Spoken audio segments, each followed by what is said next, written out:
সকল প্রিয় ছাত্রছাত্রীরা এডুইনিসের আরো একটি ভিডিওতে তোমাদের স্বাগত। আজ আমরা নবম শ্রেণীর একটি গুরুত্বপূর্ণ অধ্যায় ভেদক ও মধ্যবিন্দু সংক্রান্ত উপপাদ্য থেকে একটি প্রশ্ন নিয়ে এসেছি। এই প্রশ্নটি দেখে নিচ্ছি প্রথমে, তারপর আমরা এটা সমাধান করব। এটা একটা উপপাদ্যর মতো, এক্সট্রা উপপাদ্য। ত্রিভুজ এবিসি এর অ্যাঙ্গেল বিএসি সমকোণ এবং অতিভুজ বিসি এর মধ্যবিন্দু ডি। প্রমাণ করো AD equals to half of BC. দেখো, একটা সমকোণী ত্রিভুজ ড্র করলাম।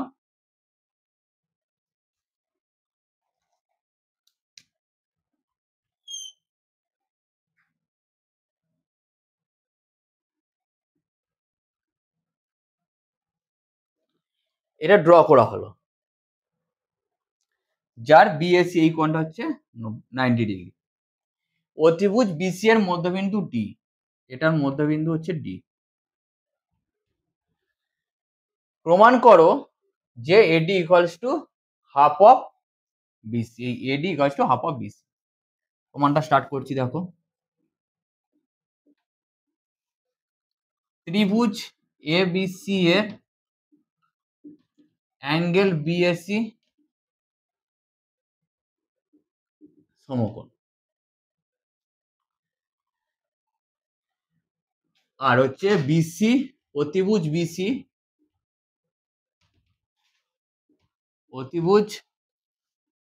বিসি এর মধ্যবিন্দু টি।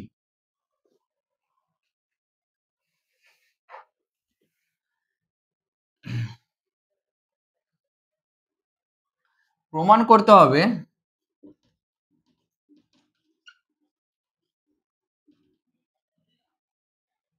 এডি ইকুয়ালস টু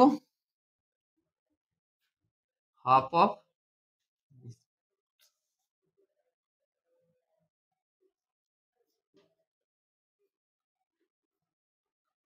প্রমাণ, তার আগে অঙ্কন করতে হবে একটা, দেখে নাও। ডি বিন্দু দিয়ে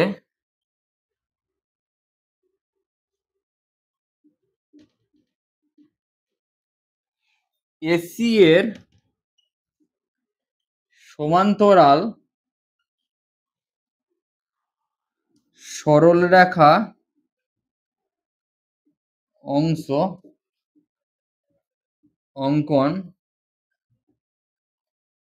করা হলো, যা এবি বাহুকে ই বিন্দুতে ছেদ করেছে। ডি বিন্দু দিয়ে এসি এর সমান্তরাল সরলরেখা অংশ অঙ্কন করা গেল, যা এবি কে ই বিন্দুতে ছেদ করেছে। এবি কে ই বিন্দুতে ছেদ করেছে। দেখো, এসি প্যারালাল টু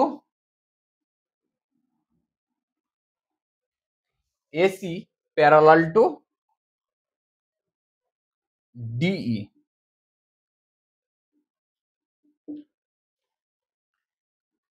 তাহলে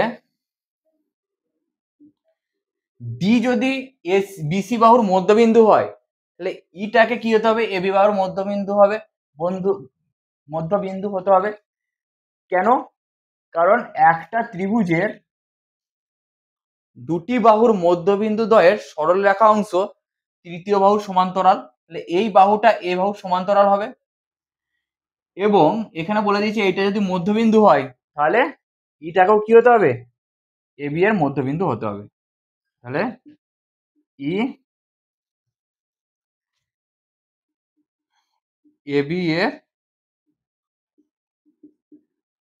মধ্যবিন্দু। তাহলে ই হয়ে গেল এবি এর মধ্যবিন্দু। আবার এসি প্যারালাল টু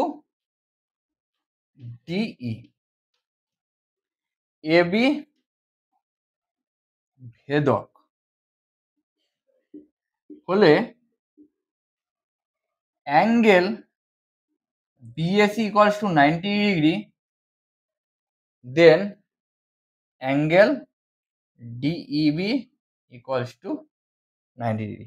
কারণ প্যারালাল বলে দিয়েছে আর ভেদক বলে দিয়েছে, অনুরূপ কোণগুলো ইকুয়াল হবে। কি হবে? অনুরূপ কোণ।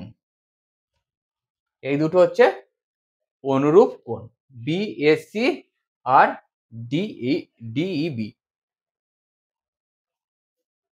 এরপর দেখো এই দুটো ত্রিভুজকে আমরা নেব, এইটা এইটা।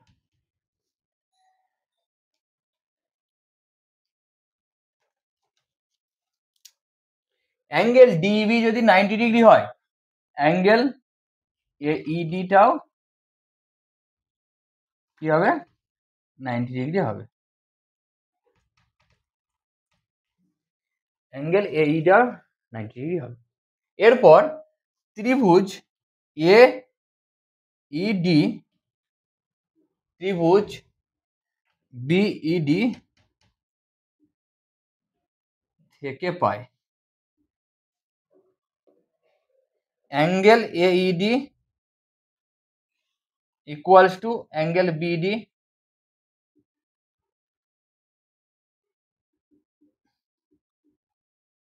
Equals to 90 degree. দেখো AB বাহুর মধ্যবিন্দু, তাহলে কি হবে? AE equals to EB, AE equals to EB। আর DE হচ্ছে সাধারণ বাহু। তাহলে আমরা কি তিনটে পেয়ে গেলাম, AED equals two BED, AE equals to EB, DE সাধারণ বাহু। একটা ক্রাইটেরিয়া পেয়ে গেলাম, কি ক্রাইটেরিয়া আছে? SAS ক্রাইটেরিয়া আমরা দিয়ে প্রুফ করে দিলাম AED ও BED হচ্ছে সর্বসম ত্রিভুজ। এখানটা দেখে নাও, মুছে দেব।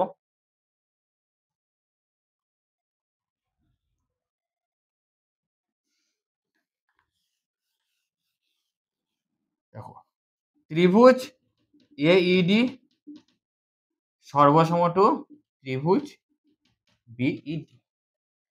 যখনই সর্বসম হয়ে গেল তখনই অনুরূপ বাহু অনুরূপ কোণগুলো কি হবে? ইকুয়াল হয়ে যাবে। তাহলে দেখো AD ইকুয়ালস টু DB, কারণ এগুলো অনুরূপ কোণ, AD ইকুয়ালস টু DB হয়ে গেল। দেখো আমাদেরকে প্রমাণ করতে দিয়েছিল AD equals to half of BC।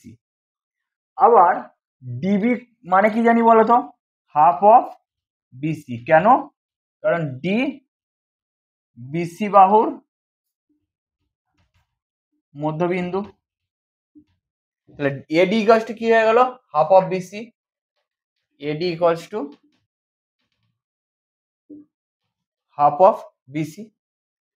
তাহলে আমরা আমাদের প্রমাণটা করে নিলাম, AD equals to half of BC আমরা পেয়ে গেলাম। আজকের এই অঙ্কটি এই পর্যন্ত। তোমাদের ভিডিওটি কেমন লাগলো অবশ্যই জানাবে। এছাড়াও তোমাদের এই ভেদক ও মধ্যবিন্দু সংক্রান্ত উপপাদ্য থেকে কোনো প্রবলেম থাকলে আমাদের কমেন্টে লিখবে এবং সেটার সমাধান আমরা পরবর্তী ভিডিওতে নিয়ে আসবো। এছাড়াও এইরকম আরও শিক্ষামূলক ভিডিও পেতে আমাদের ইউটিউব চ্যানেল এডুইন্সকে সাবস্ক্রাইব করবে এবং ফেসবুক পেজ এডুইন্সকে লাইক, শেয়ার ও ফলো করবে। ধন্যবাদ। Edwins, learn, grow, succeed.